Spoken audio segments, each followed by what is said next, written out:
নিজেরা বিয়ে বুঝে না, এইসব হুজুরেরা শ্যামা বুঝে না।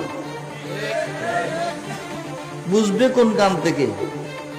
প্রথমে তো লেখাপড়া করে নাই, যেই লম্বা কুর্তা পড়েছে সেটাও নিজের টাকা দিয়ে সিলাইনি, সেটা দুবাইওয়ালা দিয়েছে।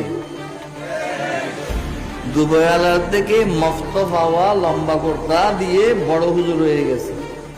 এইসব হুজুরদের ওয়াজের কারণে মাইজবান্ডারে একটা মুরগির বাচ্চাও বাড়বে না, আবার একটা মুরগির বাচ্চা কমবেও না।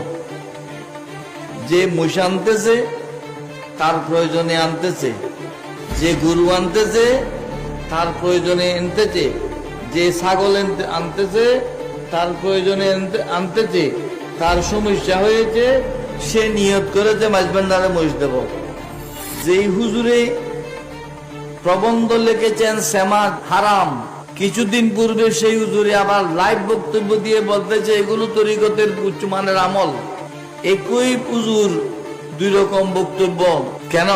কি এটা হুজুরের যোগ্যতার প্রমাণ, না অযোগ্যতার প্রমাণ, না তলফিবাহী চিন্তা করার প্রমাণ? সুযোগ বুঝে ভুল পাল্টায়।